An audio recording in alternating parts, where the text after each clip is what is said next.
Okay, good. Hello, everyone. I'd like to start this meeting because I think the numbers are stabilizing. And we have a large group on this call. I don't want to keep you waiting. Welcome to this webinar.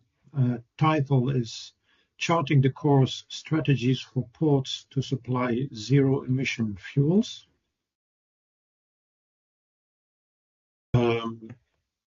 Topic is high on our agenda. So my name is Dolf Kielen. I'm the hydrogen lead in the World Bank. We have two excellent speakers with us today. We will first hear from Rico Saugman, who is a transport specialist in the World Bank's Global Transport Unit.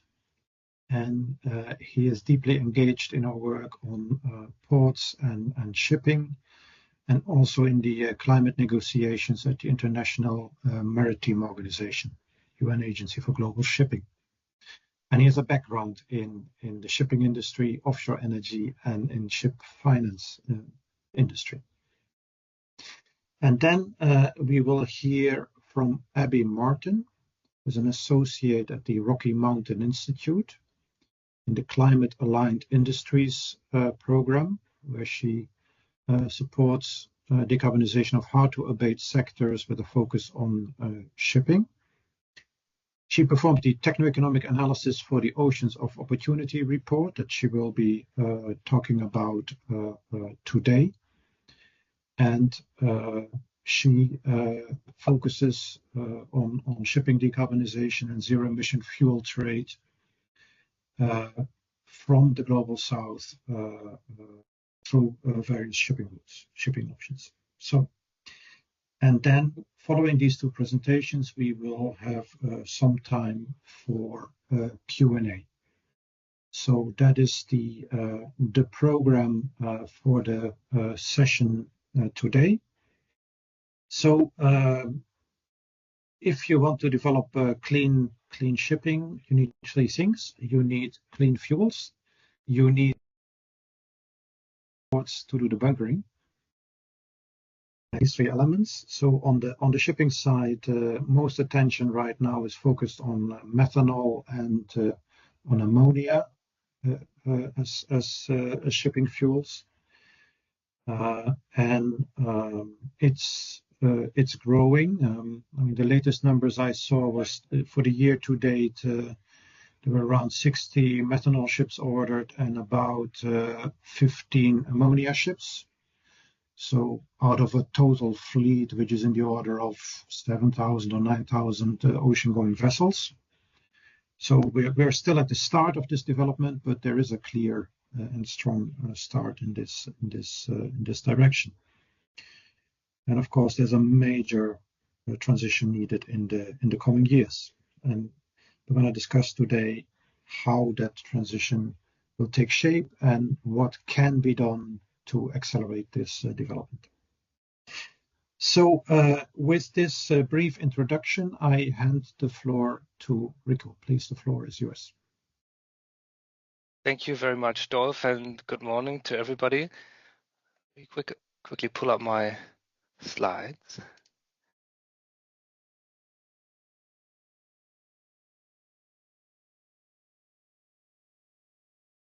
So first of all, I hope that should be visible for everyone on the screen now. Thanks for inviting us to this webinar. We have been working very closely together within the World Bank with the Global Hydrogen team because we come from the transport angle, and like Dolf, like you said, we depend on hydrogen as much as hydrogen depends on transport. And I entitled my presentation "Developing Markets for Green Marine Fuels." Because that's what we have been trying to do and we are actively pursuing in the context of decarbonizing the global shipping sector. And I want to use this brief presentation to zoom in a bit on what we have done, where the World Bank is coming from, and where we want to go with this agenda together with our colleagues from the energy department. In my presentation, I want to give a bit of background. Where does the World Bank come from in this discussion, and also where do we come from shipping to enter or be part of this hydrogen discussion? Then look a bit around ports, but I'm not going to go too much into detail because we're going to hear a very detailed presentation later on from RMI, from Abby. And lastly, to conclude around what is needed to kick off this hydrogen economy with shipping as a key stakeholder in this. So first of all, for those who are not so much involved with the regulatory framework shipping operates in, the International Maritime Organization, the UN specialized agency which regulates global shipping, has adopted its revised greenhouse gas strategy last year, which sets out the pathway to net zero emissions from ships in 2050, with significant interim targets, up to 30% reductions in 2030 and up to 80% in 2040. And in order to reach that, ships can do two things. First of all, of course, ships can become more energy efficient through the implementation of operational measures such as slow steaming, but also technical measures such as energy saving devices. But that doesn't take us as far as we have to go to cut emissions to reach net zero. We also need a new set of fuels, and those fuels have also their own target in this IMO greenhouse gas strategy, and that is in 2030. So member states to the IMO also agreed that by 2030, 5% of shipping's total energy mix should come from zero or near zero emission sources. And when we talk about hydrogen pathways for shipping, that 2030 target could equate to up to 5 million tons of green hydrogen for shipping alone. And we have done some precursor work already quite a number of years back, where we looked at the techno-economics of candidate fuels to decarbonize deep sea shipping, long-range shipping, and green ammonia and green methanol as e-fuel in the e-fuel production route emerged as sort of the prime candidate in terms of cost effectiveness and in terms of emission reduction potential for international shipping. Also, the IEA puts shipping and aviation as transport sectors on the map in terms of its possible role in a hydrogen-based decarbonization scenario.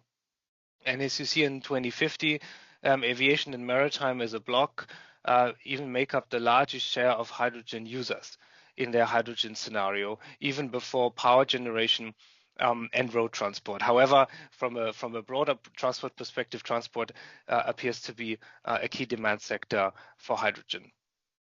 Now, ships and ports go closely together because ships call ports and ports service ships. And so when we look at hydrogen trade, ships have a dual role to play. First of all, they need to ship the molecules from the overseas production centers where the potential to produce hydrogen at a lower cost is highest. Those in Latin America, Southern Africa, Northern Africa, Oceania, and Saudi Arabia, and Arabia. And ultimately, ships can also use that emerging hydrogen trade, which is largely driven by import commitments in Europe and East Asia, can use that hydrogen trade to decarbonize its own sector. And Europe, as we know alone, is looking to import 10 million tons of hydrogen by 2030. Almost hard to imagine, we're almost in 2025, how this will be achieved, and another 10 million tons from domestic production. So here we have our ships not only moving molecules to decarbonize the wider economy, but also becoming a user itself. Now, what roles will ports play? And will ports play new roles, or will they just sort of evolve and develop to also service the hydrogen economy? Most of all, I said the main pathways for shipping to decarbonize, we assume, are hydrogen-based. So of course, ports will play a role to supply these new types of fuels, green methanol, green ammonia, and possibly for short distance applications, also pure hydrogen in compressed and chilled form. Then, of course, ports will, as they do today, will aggregate demand from several, especially heavy industry sectors, but also from the chemical industry, to aggregate hydrogen demand for different end uses, such as steel making and so on and so forth. And as we have it today, ports also aggregate demand for coal. They aggregate demand for fossils in industrial processes. And then lastly, of course, when it comes to new energy carriers like hydrogen derivatives, they will play that exporting role. So what have we done in this space? And in the transport practice, we are currently looking at all sort of main regions in the world where hydrogen production potential is high, and as you see on this map, along all maritime waypoints. So these are the engagements we currently have, and with different activities from national planning processes, even up until infrastructure investments already in parts. But we have selected a while back 3 pilot countries where we've done a really detailed pre-feasibility stage study to understand what it takes and what the challenges are to pull off a dedicated green shipping project, which is an end-to-end project to produce and to supply green shipping fuels in selected ports. One was in Morocco, which has a very sophisticated industrial base in Jove Las Far, one of the largest facilities to produce fertilizers globally, but also home to the largest transshipment hub in the Mediterranean, the Tanger Med container terminal, which in the future is a critical waypoint to supply green fuels to the container shipping industry. Another engagement was in Southern Africa. In South Africa, the port of Saldanha Bay is an industrial hub and one of the largest iron ore export terminals, exporting 60 million tons of iron ore, and also home to a large steel plant, which is now, where there are now plans to convert it into hydrogen-based DRI, sponge iron production, as a sort of beneficiated product with hydrogen input. At the same time, it's very closely related to the Port of Cape Town, and most recently, the shift in maritime trade induced by the geopolitical tensions, especially in the Red Sea, have increased shipping traffic around the Cape. But otherwise, the Cape Town and the Cape of Good Hope is also situated on the west-east trade lane, so a very ideal place to not only produce hydrogen for local use, but also to supply to the shipping industry passing by. And the third deep dive was in Colombia, which is very close to the Panama Canal and has significant renewable energy potential, and could position itself to become a country supplying the needs of the shipping industry at the Panama Canal for bunker fuel. Now, this is all about opportunity, but once you've entered that sort of exploratory pathway to see if these challenges can easily materialize, you're also confronted with challenges. And for shipping, it's especially arguments around the price of that new fuel. Yes, we know from a even techno-economic perspective, it is the most it's the most cost-effective zero carbon fuel, but it's still significantly higher than conventional fuels.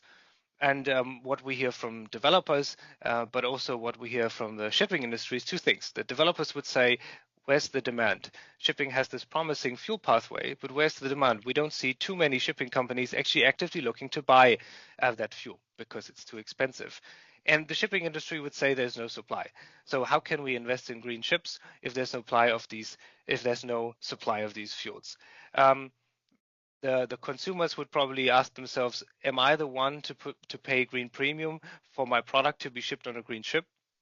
Ultimately, it comes back to another obstacle sort of on project level, and that's also what our colleagues here from ESMAP have very well set out in the Financing Clean Hydrogen report.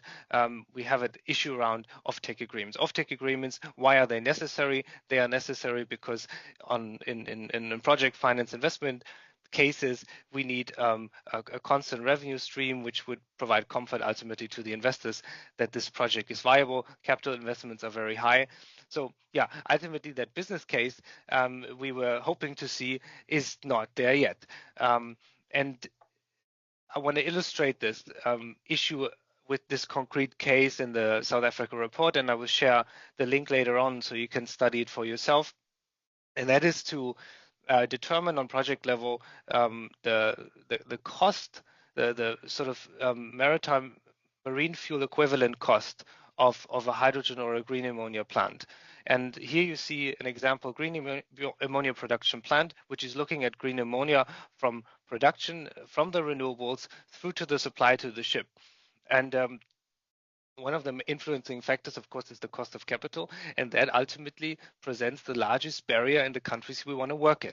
We say there's great potential in the global south. In the countries, the World Bank has its client base, but those countries, do not have access to affordable capital as other countries do have. So if you take a return cost of capital, which would be assumed and used by an institutional investor who's active in Southern Africa, you're easily looking at 12% financing cost. Now, that 12% would translate into a price of marine fuel up over 4 times as much, the conventional fuel oil, if you compare it with the usual price of very low sulfur fuel oil here depicted on the right hand side. So this is the challenge, in a country context where the financing cost is high, those fuels are not cost competitive.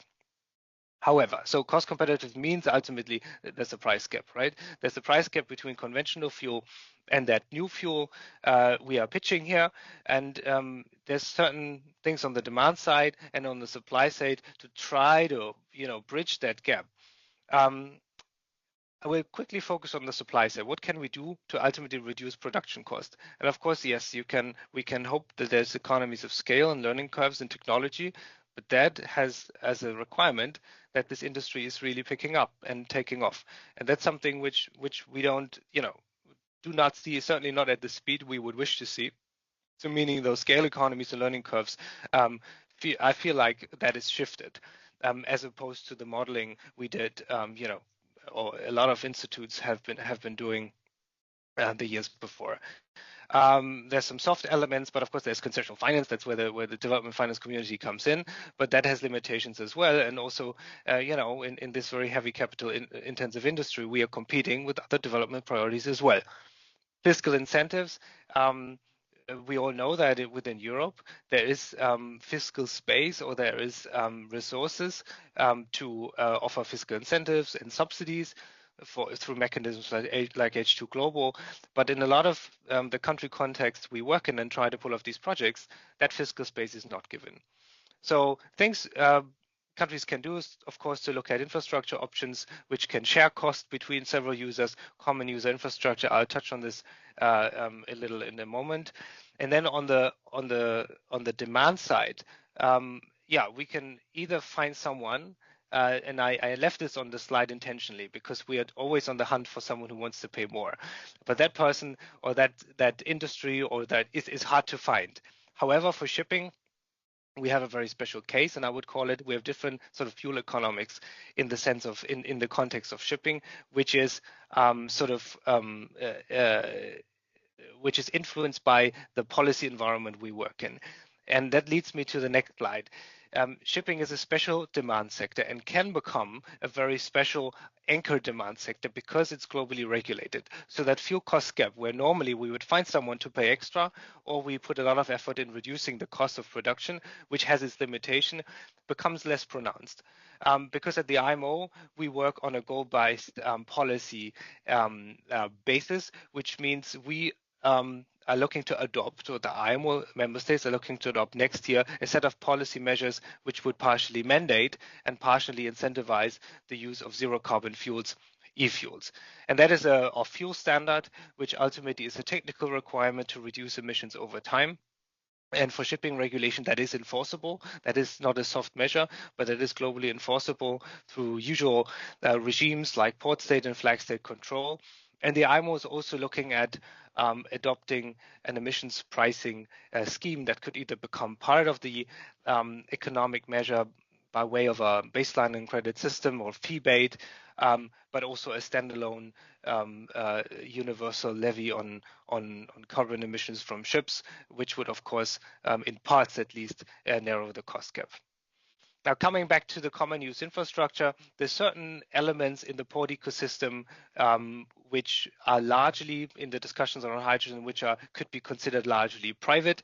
And then there's those which could be operationalized by way of a PPP, or certainly could have open access to several users.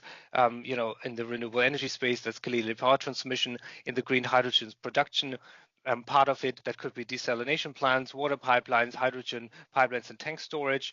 Then we enter the next phase of beneficiation, where we produce derivatives like green methanol and ammonia. Also there, transport infrastructure could be shared. And then lastly, for export and supply, in the port infrastructure component, that is something where obviously the port, depending on its governance model, could play a role to facilitate and cost share between several hydrogen producers. We also can look at the port ecosystem also as a hydrogen ecosystem which can generate co-benefits. I mentioned it. For instance, desalination, means freshwater supply. A lot of areas, arid climates where the production potential is high, have a shortage or have issues with constant water supply, especially in times of drought. That is something where we sort of have a social co-benefit to it. But of course, we're also talking about a high quality job creating industry in the technology sector. We can aggregate several demand centers and revamp industries which have to decarbonize as well, such as steel making and the rest of it, and also for the supply of bunker. And I want to quote a colleague from South Africa, Thomas Roos from the CSIR, who always says shipping is a special demand source because the customer comes to you. So we don't have to necessarily target an export market per se, but we have a sector which actually comes to you to refuel. And that means there can be local value creation to establish a marine bunker fuel business, or to grow the marine bunker fuel business again for ports which previously did not supply. Now they come on the map. They'll be put on the map because of that renewable resource and the hydrogen potential. So there's a lot of benefits there which could materialize once this industry is really kicking off. So just to sum this up, global shipping is a very important demand source, anchor demand source for green hydrogen, especially derivatives. It's a great option to de-risk alongside other markets like export and local industry. And as I said before, the beauty in marine fuels is we have a different, we don't necessarily have to close the competitiveness gap because we have global regulations, which at some point, and especially for that 2030 target, will require ships to use that fuel, regardless of the fuel cost gap. And that is something we've seen in marine regulation previously with the cap on sulfur content in marine fuels and the likes. So generally, ships and the hydrogen economy are are mutually dependent on each other. We need hydrogen to decarbonize from a shipping perspective, and the global economy needs shipping to move hydrogen around the planet. Ports inevitably will play a leading role in a country's hydrogen economy. And governments, what can governments do at this point? Well, first of all, next year in the IMO, send a bankable demand signal that shipping has the rules in place to not only have an ambition level, but the actual bankable rules that type of fuel will be needed in the very near future. Those rules, by the way, would enter into force in 2027. So there's a bit of lead time until 2030 and certainly 2035. And then, of course, on the port level, we would encourage ports who have a hydrogen value proposition to also explore how common user infrastructure can support and lower the cost of hydrogen. And lastly, for those who are interested in what we've done in these countries, I want to share this example report with you on the South African case, which looks at that green marine fuel production really from a production, from producing renewables through the supply on ships, as well as looking at the enablers, how we can create a market for these fuels in a developing country, in one of our key client countries. And with this, I leave you to it, and I'm looking forward to pass it over to the next speaker. Thanks very much. Thank you very much, Rico. It was a very interesting presentation. I suggest that we first go to the second presentation and do the Q&A afterwards. But before moving there, I wanted to say that for us, this webinar is part of a series of webinars we organize around the issue of hydrogen for development. It's part of the Hydrogen for Development Partnership. And we have currently 45 partners in that partnership. In fact, 12 of the partners are participating in this call today. The Rocky Mountain Institute is one of our partners since the very beginning in this H4D partnership. And with that, let me also say that there are already some questions in the chat. If you have further questions, you can add them to the chat, or you can keep them for the end once Abby has given her presentation. And with that, Abby, I hand over to you for your talk. Please, the floor is yours. Wonderful. Thank you. I think you should be able to see my screen. Yes, we can. Wonderful. All right. Thanks, everyone, so much for joining, and H4D for having me. And thank you, Rico, for that wonderful presentation. A lot of that information is related to what I'll be discussing as well, and tease up my presentation quite nicely. So I'm very excited and honored to be here on behalf of RMI to discuss strategies for ports to supply zero-emission fuels. So my name is Abby, and I'm an associate on RMI's hydrogen team focused on shipping decarbonization. A lot of people have contributed to the work that I am about to present, but for today, you're just stuck with me to as a presenter for the remaining portion of this webinar. But don't worry, I promise time moves fast when you're discussing maritime decarbonization. But really, my purpose today is to present on what type of role zero-emission fuels can play in the decarbonizing the shipping sector, how ports can initiate zero-emission fuel by 2030, and what this means for Global South countries' economic opportunity. So to accomplish this, I will start by providing some context, light context on relevant maritime policies, and also just context on the two promising zero-emission maritime fuels, which have been previously mentioned, green methanol and green ammonia. And then I'll go into the findings from RMI and GMF, or Global Maritime Forum's Oceans of Opportunity report.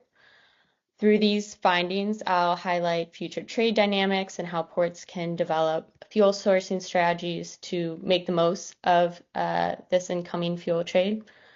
And then finally, I'll dive deeper into the Global South opportunity that is created by the maritime energy transition. Specifically, I'll discuss what type of opportunities could exist for ports, governments, and other maritime actors in the Global South.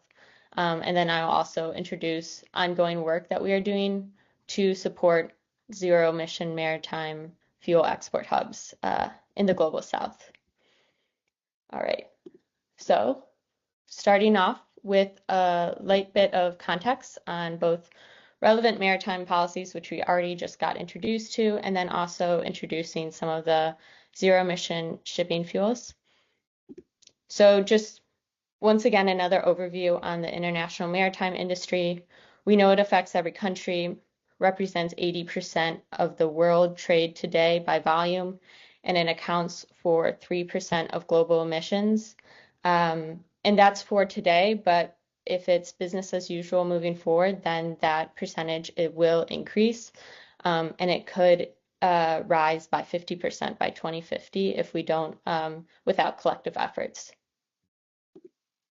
So this is an idea that have been pitched by Rico before, but basically, in order to successfully reach net zero and decarbonize the maritime industry by 2050, we will need to use every tool in our toolbox, and that includes zero-emission fuels.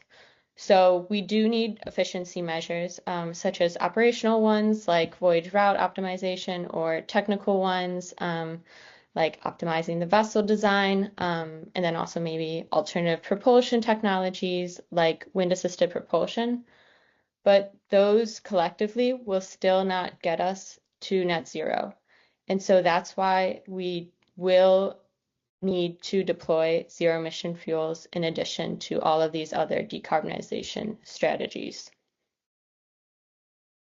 So this slide I'll be brief on because Rico did mention the IMO goals, but it is important also for our report and a huge motivation behind it. Specifically, I want to refer to the IMO's 2030 goal, which calls for the uptake of zero or near zero fuels and technologies to represent at least 5% of shipping's energy use and striving for 10%. So this necessity for zero-emission fuels to be part of the picture is recognized by international maritime policy. So today we'll be talking about how to act on achieving that target for zero-emission fuel uptake, and particularly with the two fuels that we've already mentioned in this webinar today, which is green methanol and green ammonia. So this is the last slide, just giving context before we dive into report results. But this is kind of the green methanol and green ammonia crash course in case you're not familiar with the two fuels. And then before I do dive into this, I also do want to acknowledge there are additional fuels that likely will be part of the decarbonization picture. So this could include biomethane and biofuels, but we are focusing on green methanol and ammonia today because they can offer both significant emission reductions for ocean-going vessels, and they also can be scaled enough to offer sizable decarbonization. So we can start with a quick overview of green methanol. So green methanol includes both e-methanol and biomethanol. So that's the same fuel, but just made from different feedstocks. E-methanol is made from green hydrogen, produced by an electrolyzer. And e-methanol is also made with biogenic carbon. So biogenic carbon can be released from biomass processing, such as emissions from a bioethanol plant or a pulp mill. On the other hand, we have biomethanol, and biomethanol is made from biomass, so it does not require an electrolyzer. In terms of deployment as a maritime fuel for methanol, it is gaining momentum and is currently being used, albeit in small quantities. So methanol's readiness is partially due to its relatively easy handling, which can be attributed to it being liquid at ambient conditions. And methanol bunkering can already be done at some ports, excuse me. However, there is a challenge with green methanol, and that is the carbon issue. Sustainable carbon, which I'm including biogenic carbon for e-methanol and biomass for biomethanol, it is limited globally and it is in demand from other sectors. And the demand for sustainable carbon is only expected to grow as more sectors decarbonize. One example of a competing sector will be aviation for sustainable carbon feedstocks. So green methanol is a great zero-emission fuel option that likely will make a dent in reducing maritime emissions by 2050, but it's likely to face scalability challenges. So on the other hand, we have green ammonia. So green ammonia is made of nitrogen and hydrogen. Nitrogen can be sourced directly from the atmosphere through an air separation unit. And then once again, green hydrogen is being used from an electrolyzer. So you'll notice that green ammonia does not contain carbon and therefore it does not face the same scalability issues that green methanol and other carbon-containing fuels face. Moving to ammonia deployment as a maritime fuel, it is still being tested. establishing ammonia bunkering standards is an area where a lot of research, development, and testing is ongoing. Complexities with ammonia bunkering are partially due to how it must be refrigerated to remain liquid at ambient conditions, but it's also largely due to toxicity concerns. Ammonia is highly toxic, and if it is mishandled, it can be harmful to humans and aquatic life. Historically, it has been moved via vessels, primarily for the fertilizer industry, but using ammonia as a maritime fuel will be new. So there is a need to decarbonize quickly, and ammonia as a maritime fuel is very promising, but we do need to first ensure robust and safe systems and standards are in place before. So like I said, there's a lot of exciting ongoing developments on this, and ideally we could see a few ammonia-fueled vessels on the water in the next 5 years. But we'll just have to stay tuned for how ammonia bunkering developments and performance progresses. But both of these fuels will likely play part of the picture of the shipping decarbonization and zero-emission fuels. And they're both promising in different ways, as I just mentioned. Cool. And so now we get to the fun stuff. We get to dive into results from the Oceans of Opportunity report and learn more about where the fuels will be produced, how these fuels could be traded globally, and how ports can initiate or scale bunkering of these fuels. So I'll start by giving an overview of the report. So the Oceans of Opportunity report investigated what it means for ports to contribute to the IMO zero-emission fuel uptake target of 5% by energy if they were to meet this target by using green methanol and green ammonia. It has the goal of creating clarity for ports, fuel producers, investors, and other maritime actors as they try to understand what the zero-emission maritime fuel ecosystem might look like by 2030. It also had the goal of generating insights on how ports can initiate and scale the bunkering or supplying of more competitive zero-emission fuels. And then lastly, we also wanted to identify what economic opportunities come with the maritime energy transition. So this report was already released. It is online. It was released during Singapore Maritime Week in April earlier this year. It was created by RMI and the Global Maritime Forum, or GMF, and it was executed under the Mission Innovation umbrella. The report includes both quantitative and qualitative analysis.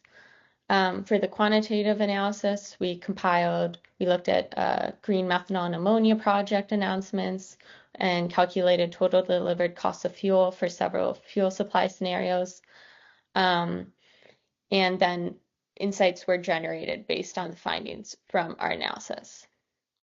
And the last, but the most exciting part of the report, and something we are really thankful for, is how much engagement we had from the members in our sounding board.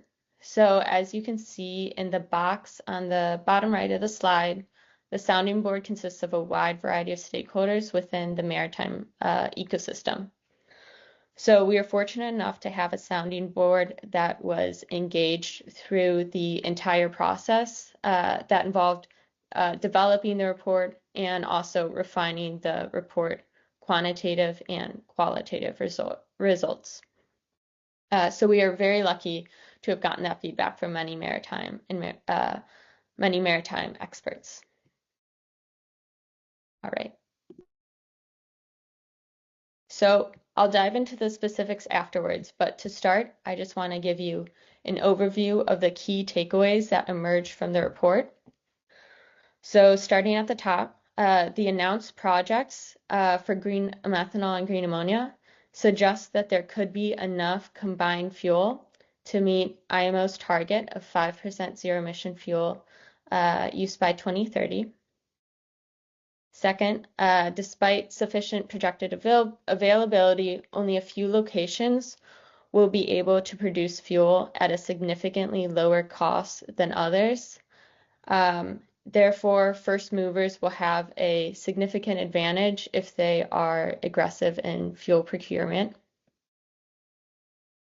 And then next, because of the large variation in production costs of green methanol and ammonia globally, and because the magnitude of production costs is large relative to vessel transport costs, we likely will see significant global trade in these fuels.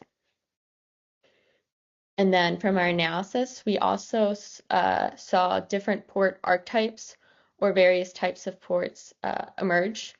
So these port archetypes will face different opportunities and risks in providing zero-emission fuels, and therefore they'll require different strategies to initiate zero-emission fuel bunkering. And then lastly, there will be opportunities in many global south regions for greater maritime fuel-related economic activities, and this is due to high renewable capacity factors such as solar and wind located within the global south. So this is a lot, but let's dive a little bit deeper into all of these key findings in the next few slides. So we'll start by reviewing fuel supplies by looking at the green ammonia merit order curve. So this is just ammonia. This graph shows green ammonia projects that are publicly announced and planned to be online by 2030. On the graph, you'll see horizontally the ammonia volume plotted in million tons per year, and vertically, you see costs plotted in units of US dollars per ton of VLSFO equivalent. And tons of VLSFO equivalent just means that the fuel cost accounts for the energy density of ammonia relative to conventional shipping fuels like VLSFO. So these green ammonia cost estimates are from our model and based on announced projects. Realistically, some of these projects won't reach final investment decision or FID, but based on project announcements, we do expect significant volumes of green ammonia to be online by the end of 2030. One of the first things you might notice on this graph is how significant the U.S. Inflation Reduction Act hydrogen subsidies are, as they are shown in light green. All other costs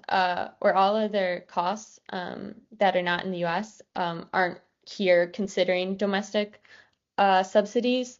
This is partially done for simplicity and also because the U.S. IRA is the most impactful one.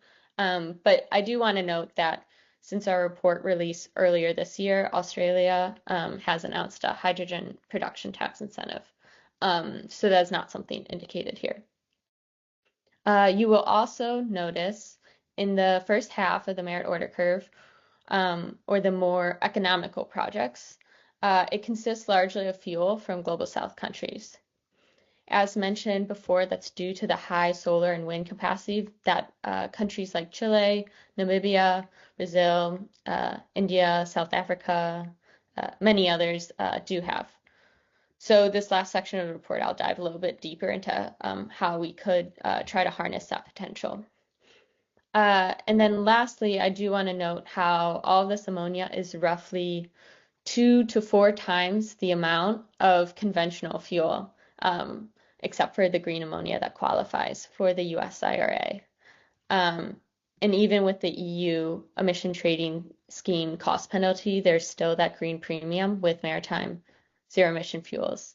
And so this was an idea that was already introduced by Rico, as we just heard. All right. So now we see a similar looking graph, but this one is focused on green methanol. Initially, you might notice there's much less volume from planned green methanol projects. That is largely because of the limited availability of sustainable carbon, like we discussed earlier during the intro part of this presentation. So similar to the ammonia merit order curve, we see the cost of most fuels, with the exception of the US IRA subsidized fuels, are twice or more than twice the amount of conventional maritime fuels. And then one other thing I do want to mention is that this graph and the one before shows modeled costs, not price. So we have to keep in mind how there's limited supply of sustainable carbon-containing fuels and also high and increasing demand from shipping and other sectors like aviation. So it is likely that sustainable carbon-associated fuels could have significantly higher prices than costs due to this high demand. And then one last thing I do want to notice before moving on is the limited number of regions represented. So once again, this is due to the fact that only some countries have sustainable carbon resources globally. Most of the fuel shown here is from the US, China, and Europe. But I do think that this graph underestimates the potential for green methanol that we could see emerge from global south countries, specifically India and Brazil, because these countries do have sustainable carbon resources. So that's one thing to keep in mind. All right. So on the last two slides, we saw how green fuel production likely will be concentrated in regions with lucrative renewable capacity factors, including solar and wind. But these renewable rich regions aren't necessarily where current maritime fuel demand centers are located globally. And so we did a sensitivity analysis comparing the impact on the total delivered cost of fuel from the levelized cost of electricity compared to the distance fuel is transported overseas. It is important to note that transport and other supply chain component costs can still be very significant in the total delivered cost of fuel, but relatively speaking, we do see that renewable capacity factors or the levelized cost of electricity does have the largest influence over the final total delivered cost of fuel to a port and to a vessel. So therefore, we do expect production costs in renewable resources to significantly shape global green fuel trade. So we did this exercise, and we have the results shown here. So this diagram shows a hypothetical scenario of what global trade could look like in 2030. Obviously, there's a lot of uncertainty of the conditions in 2030. So the purpose of this exercise was just to generate insights and not necessarily to predict the future. But for this exercise for fuel supply, we considered available maritime fuel to be 20% of the cumulative volume from green ammonia and methanol projects. And this 20% was used to account for the fact that not all projects will reach final investment decision, or the fuel might be allocated to another sector. And then for maritime fuel demand, we considered fuel demand from 18 of the world's largest bunkering ports and 10 additional smaller ones. From doing this exercise of matching supply with demand, we found there likely will be sufficient green ammonia for ports that want it by 2030, but not enough green methanol. Even when we model the scenario assuming 100% of the project volumes are realized, there's still not enough green methanol. Looking at the ammonia fuel trade flows in purple, we see a lot of fuel supply likely will come from the US, South America, Africa, and Australia. And then in the orange, we see the methanol trade, and there's less methanol trade partially because of the smaller supply of it, but also because green methanol is more likely to be consumed in the same region it is produced, especially if it originates from Europe. All right, and so on maritime zero-emission fuel demand, we see a lot of the demand come from Southeast Asia, notably Singapore, and we also see it from Europe, especially in the region of Rotterdam and Antwerp. So Singapore and Rotterdam are the world's two largest bunkering ports currently, and they are both leading ports when it comes to proactively sourcing zero-emission maritime fuel. But this leads me to my next point, which is by looking at these trade flows on the slide and zooming in on whether a port has zero-emission fuel moving into or out of a port, we start to see various port types or port archetypes emerge.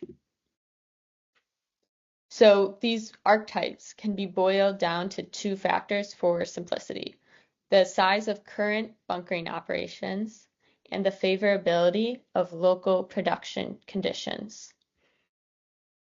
Local production conditions largely refer to solar and wind capacity factors, as I have mentioned, but it can also include a country's investability, measured by, for example, the weighted average cost of capital, and then also if the country has significant fuel production incentives. So starting off at the top left, we see the Port of Singapore and the Port of Rotterdam, which I just mentioned. Both ports are currently leaders in terms of conventional bunker fuel supply volumes, or in other words, they are currently major bunkering hubs. However, they don't have outstanding renewable resources, or they lack sufficient space to develop significant volumes of green fuels. Therefore, we expect these ports to be net importers for green maritime fuels, which is why we refer to them as importing incumbents. Now, to the right, we see other large bunkering ports like the Port of Houston or Algeciras. On the fuel supply trade diagram just shown, we saw a net outflow of green fuel from these regions. That's because these ports are likely to be self-reliant for maritime green fuel supply and potentially export excess green fuel due to favorable production conditions. So therefore, they're referred to as producing incumbents. And then the last two port archetypes shown in the bottom two quadrants are ports that bunker some to no fuel currently. And just like with importing and producing incumbents, these smaller bunkering ports can be separated into these two buckets: those with less favorable green fuel production conditions, or the bespoke players, and those with strong green fuel production conditions, or the future exporters. So we sorted these ports into four various archetypes because their archetype can help inform what green fuel supply strategies they could prioritize. And I'll dive deeper into this momentarily. But before I go to the next slide, I do want to just mention how the sorting of these ports are based on current bunkering volumes and current fuel production conditions. Obviously, this is not an exact science, and we do expect some port archetypes could change over time. For example, some ports in the future exporters archetype could use the renewable energy transition as an opportunity to increase their bunkering market share, and they could move into the producing incumbents archetype. Additionally, we could see some ports in the importing incumbents and in the bespoke players archetype to become more self-reliant over time as renewable energy and electrolyzers costs fall. And so these archetypes are simply based on current conditions and are created for the ports that want to be first movers in bunkering or supplying green fuels to vessels. So let's move into what zero-emission fuel bunkering strategies could be used by first mover ports. And being a first mover obviously can be viewed by some as risky, but by being one, you are also more likely to capture market share and influence the dynamics and the structure of the bunker market. So simply put, these port strategies can be used to accomplish two things. They can help scale the necessary port infrastructure to handle green fuels, and they can generate zero-emission fuel demand from customers. Based on these listed recommendations, we do see some themes emerge. We see ports with less favorable production conditions. They could engage with renewable-rich regions to secure lower-cost green fuel. And then on the other hand, we see how ports with competitive production conditions, they could set up export routes for green fuels to importing regions. And this will help all parties initiate the scaling of zero-emission fuel-related port infrastructure And furthermore, all port types can collaborate with other first mover customers within shipping to activate fuel demand. And this could be done through initiatives like green corridors. And then lastly, one other thing I want to mention is if a port wants to further incentive existing customers to decarbonize their vessel fleets or attract new customers, they could do this by providing discounted harbor fees or preferential berthing for zero-emission ships. We can see an example of this from Port of Rotterdam, who offers a substantial port fee reduction for ships that bunker sustainable fuels like green methanol and ammonia. And you'll see here that we do recommend more demand generation focused strategies to be prioritized for the minor bunkering hub archetypes, such as the future exporters and bespoke players. That doesn't mean that these strategies won't be helpful for the other archetypes. We simply did this because demand generation is likely to be a larger challenge for these smaller bunkering ports currently. So therefore, we think this is an important prioritization for them as they form their bunkering strategy. All right, last slide before I transition to the Global South focus and then wrap up. So I've talked about how much fuel production costs could be, where the fuel will be produced, and how it will be transported globally. But I've yet to show you the total delivered cost of fuel to a port. So here we have that. If you look at the report, we do have 5 case studies, 1 on each archetype and 1 extra. And in these case studies, we took a closer look at leading port within each archetype and how much a total delivered cost of green fuel may be for each port. So here are the results from our importing incumbent, Singapore. Singapore is the leading bunkering port globally, bunkering 50 million tons of fuel annually. And due to limited land resources and less favorable production conditions, they will likely have to import a significant volume of zero-emission fuels. So to sufficiently source enough fuel and de-risk their fuel sourcing strategy, they will have to import fuel from multiple regions globally. So we do expect Singapore will rely heavily on countries like Australia due to its proximity and significantly planned volumes for green ammonia, for example. And we also, for similar reasons, could expect them to import from China as well for green methanol, that is. But just want to reiterate that it's very likely that Singapore will have to rely on multiple projects in multiple countries in order to sufficiently procure enough fuel and to de-risk their fuel supply operations. So for that reason, we see here how they could source fuel from other low-cost regions such as Chile, the US Gulf, and India. And despite Singapore being the largest bunkering port globally, it's not the only port that will have to diversify their fuel supply operations and source from multiple countries. So this is a wonderful segue into our last section, which is the Global South opportunity. So here I'll review the maritime fuel supply opportunities for ports and governments in the Global South. And also while doing this, I will tell you a little bit about the ongoing work we are doing on supporting zero-emission maritime fuel export hubs in the Global South. So just because these large bunkering ports like Singapore, Rotterdam, and others are keen to bunker zero-emission fuels and they have limited renewable resources or land available to produce significant volumes, we see an economic opportunity for countries with high renewable capacity factors, many of which are in the Global South.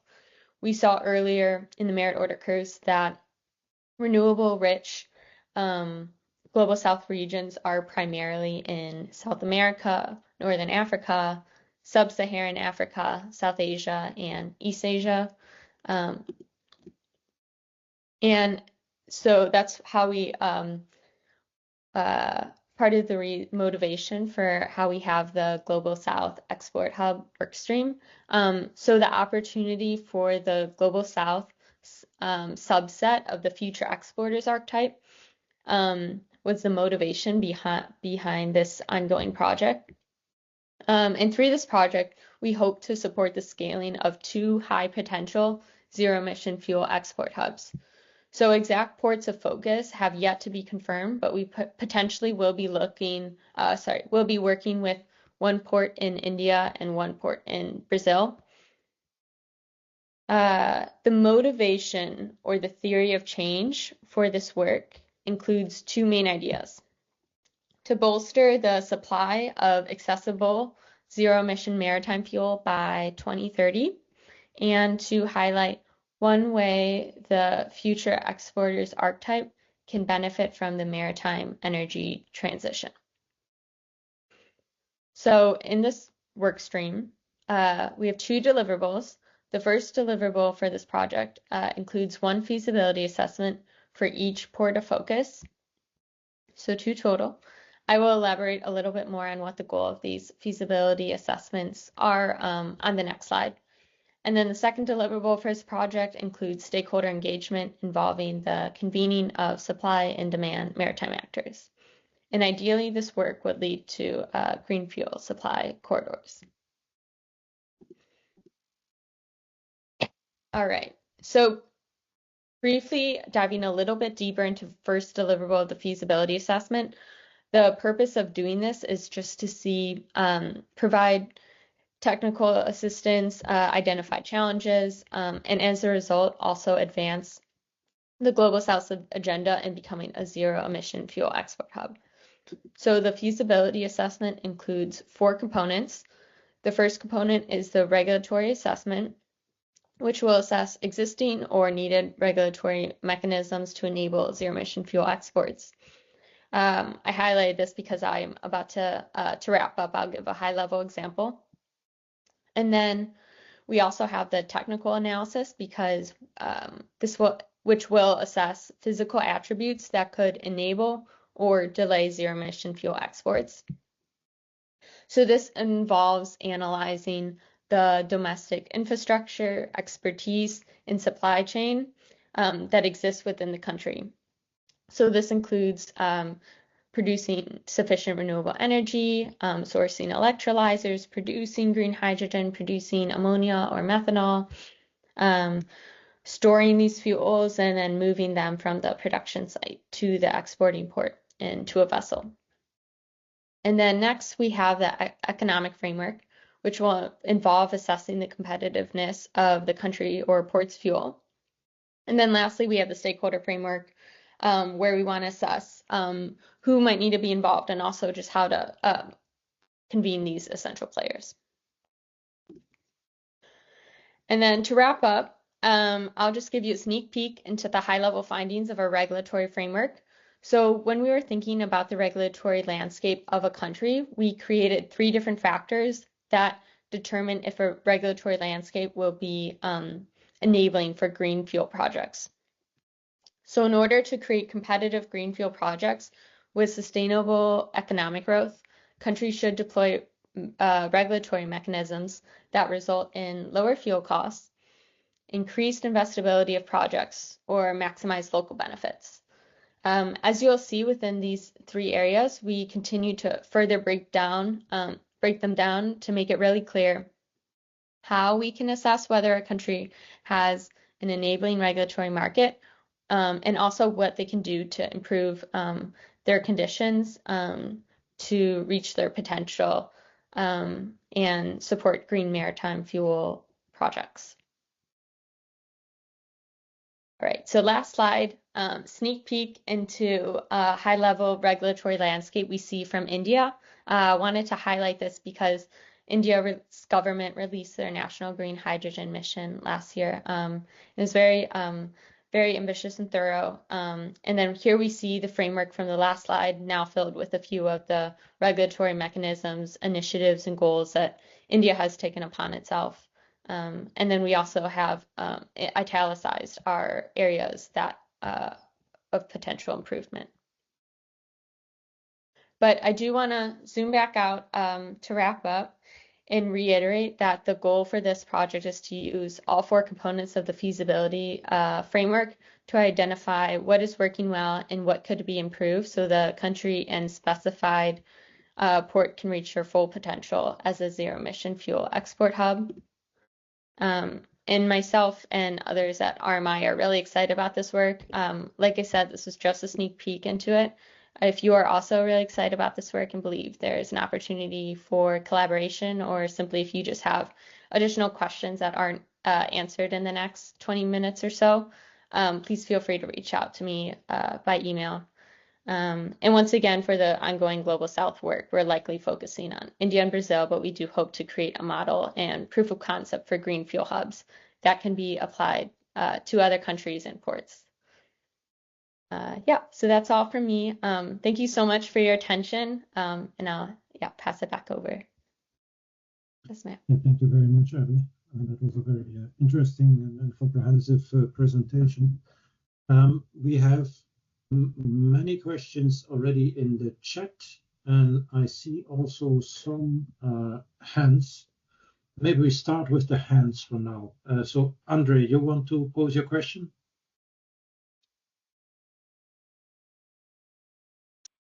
No, it was a mistake here. I'm sorry. Very good. That is dealt with then. Any further urgent questions?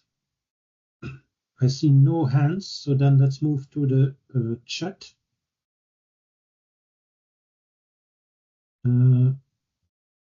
Let's see.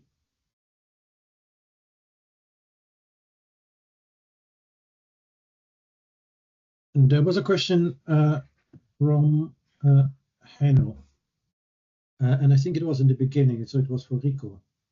Do we really want to transport sustainable marine fuels, or should we rather trade green properties with a book and claim system? So real trade, physical trade, or virtual trade? Rico. Yeah, thanks, Heino. It's a good point. I think, well, I guess we can certainly do both. The question is, right, is of course, what is the established and credible book and claim system shipping would agree on. We know that the Maersk McKinney Møller Center for Zero Carbon Shipping has released what they call Catalyst the other week. We have the ZEMBA, and I think that relates also to Herman's question, the Zero-Emission Maritime Buyers Alliance, which is looking to purchase as a group zero-emission fuels and work on the basis of a booking claim system. I mean, ultimately, for shipping to decarbonize, we need ultimately we need physical supply somewhere. But of course, if we can share the properties of a green molecule and share the emissions reductions with the larger group of fleet, that is possible. I guess it comes down to what is agreed at the IMO as well. I mean, it has to be recognized ultimately. So if a book and claim system can make it into global rules, that would also be enforceable. As long as we don't have global rules, we work with first movers, and we work on the basis of sort of emissions savings credit outside the regulatory market. That's fine as well. But when we have the IMO rules, and at the moment there's no proposal which is supporting a book and claim mechanism on global regulatory level, we need ultimately the physical supply, and ships need evidence that these emission savings have taken place. Having said this, all the proposals at the IMO currently also involve the concept of pooling, so looking at fleet level, meaning parts of the fleet. If I have a fleet of 100 ships, to make it very simple, and 2% of the total energy output has to be zero carbon, it's sufficient if 2 ships are in that first years of the transition would run on a, let's say, zero emission fuel, and they could share those savings with 100 others, with the 98 other ships which are maybe trading elsewhere, where. And then the reason could be that physical supply is not available, or those capex are not feasible for retrofitting or whatever it may be. So the answer is kind of yes or no. In the voluntary markets, most certainly. In the regulatory market, to be seen. But there's options which get close to something what we could call a book and claim system. Right. Thank you for that. Aparajit, you want to ask a question? No, I just wanted to kind of jump in on that last point that Rico was making, especially because that booking claim system that he mentioned, Catalyst, is been co-launched by Maersk Mckinney Wellness Center and RMI. So we've got perhaps a unique perspective on this. And I think that just to echo what Rico said, it's going to be both. It will likely be the booking claim is going to play some part in this process, but also there will be the physical need for transportation of sustainable maritime fuels. And I just the sheer volumes that are being required will see both things likely emerge. And the as Rico said, the flexibility mechanisms that are being discussed could be a kind of template for booking claim to be utilized at the IMO level.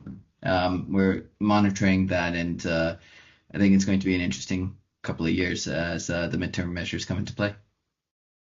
And apologies, I have been answering questions on behalf of Abby in the chat. Sorry about that. I'm Aparajit Pandey. I'm the shipping decarbonization lead here at RMI. I thought that I would cover for Abby while she was giving the presentation rather than having her being bothered by the questions. Thank you very much, Aparajit, for that. So we will not then go into all the questions that you already answered in the chat, because the audience can read that. I had asked one question, and I would be interested in your perspective. You showed that the methanol is slightly more expensive than the ammonia, at least it looked to me from your curve. So how do you see the future market for both fuels develop, 2030, 2050? Yeah, definitely. So I think there's a few different big factors that you have to consider when looking at fuel costs beyond 2030 even. So obviously renewable energy costs and electrolyzer costs will be significant drivers and potential reducers in the total cost of green ammonia and green methanol if it's e-methanol. And I think another influence on methanol will also likely be the demand that you will get not only from the shipping sector, but also from other sectors that will compete for these sustainable carbon feedstocks, such as aviation. So I think those are the three areas that will really play the largest role in dictating what sort of costs we see. We do, obviously, there's still very much a green premium for both of these fuels that exists relative to conventional maritime fuel. But hopefully we do see, especially costs go down as green hydrogen costs decrease as well. Thank you very much. Liliana, you have your hand up. Yes, thank you, Abby. Let me just turn on my camera. My question was about your slide on the future of fuel trade dynamics and whether you see a potential for some of the ports that have potential to be future exporters to really transform their position as global ports based on their role in the provision of fuel. And if such ports do exist, what is the timeline that you see when such locations could expect to see such transformation materialize? Is it worthwhile for some ports to focus on the provision of the clean fuel in order to also position themselves on the global trade map? Yeah, thank you for that question. It's a really good one, and one we definitely thought a lot about. It is a little, obviously there's a lot of uncertainty, but especially in regions like South Africa and Australia and Brazil and other areas as well, we definitely could see more ports obtain bunker market share as they become leading producers of these green fuels and as they also develop and scale port infrastructure if that's something they choose to invest in. So we definitely could see the bunker market share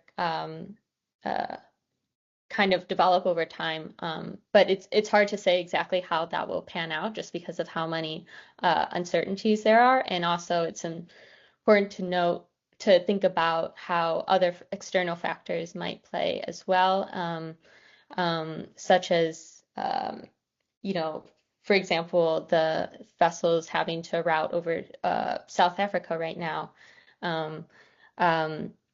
So there could be other external factors at play, but do believe that because of their opportunity that poses from maybe being a renewable rich region and the ability to produce these fuels at significant volume, that if that's something if they want to become a major bunkering port, that definitely could be in the cards. Thank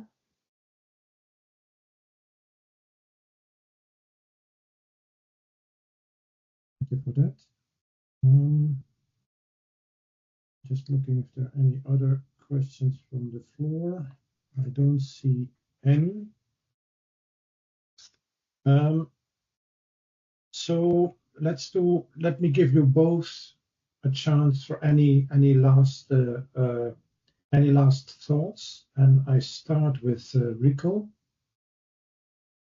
Based on the discussion. Sure. Thanks, Dov. I think what we have to do next as a group, because I guess in this call we have a big community of hydrogen supporters in the transport sector, but also in the wider hydrogen discussion. We work very closely. I mean, this is really where energy and transport comes together. That dependency is critical. Our value proposition of maritime decarbonization doesn't hold when green hydrogen doesn't come online, and green hydrogen is dependent on shipping as an anchor sector. So I think there's a lot of things we can do on the port level before this transition is really picking up pace. But I guess that comes with limitations, because we can't build out infrastructure for a market which isn't there. That doesn't make sense, and that is also, as I said earlier, the fiscal space is not there to do something like this, just anticipating that something will come. So I think, well, it's clear that the IMO rules will be critical, and again, that could have a spillover effect to the wider hydrogen economy. It could be the first moving industry which really sends a very global demand signal. But even then, if that comes, and we need to be able to create markets for that fuel, and I think that's something where development finance can play a role to de-risk the market making abilities of ports in this transition. Why I'm saying this is that we center our discussion and the barriers often around the offtake agreements, which is true, right? Because the offtake agreements itself sort of enables the investment case or de-risk it to the extent that it becomes bankable. But what we see in those markets where where these offtake agreements are being signed, also from the shipping industry, and if you put one of the comments in, for instance, in China and East Asia, where some few large shipping lines have the balance sheet to guarantee the offtake of huge quantities, several 100,000 tons of a fuel per year. That also means that access of smaller companies to these fuels and markets could be limited, right? So a lot of the policies in the IMO discussed is also based on establishing what is the cost differential. If we want to do a book and claim, if we want to do a fee bait, if we want to subsidize, we need to be aware what is the cost. And the bilateral offtake has also an inherent intransparency, which comes with it. So I think creating a market which is more liquid early on, especially when we have shipping as a demand signal, that should be also a focus for us to work on, instead of just relying on bilateral offtake agreements, which basically will delay the ability of this hydrogen market for shipping to have sort of a transparent price formation, because price formation is important for price quotation, and price quotation will enable also financial de-risking instruments, hedging instruments to be deployed. And I think if we can find ways to fast track this, that's something which we can work out as a next step until we go back to the ports and suggest common use infrastructure developments, which again are dependent of that business case existing on the seaside, if you will. Thank you very much for that vision. And Abby, over to you. Yeah, thank you for that, Rico. That was really informative. But yeah, I would also just want to reiterate that, I guess, discuss a little bit more on one of the biggest challenges, which Rico just also touched on, is the complex stakeholder ecosystem and how there are so many different players within this space. And in order to start supplying these green fuels, not only at accessible costs, but also that we need to have everyone in communication, and we need to create different more collaboration between all of these different actors, and have transparent communications going on, and that touches on what Rico just said about having more liquid and transparent pricing of these fuels and also infrastructure. So I guess would just like to reiterate how one of the biggest challenges that, for example, I didn't totally go into too much detail within my presentation is focusing on how to engage with everyone within the bunkering and maritime ecosystem.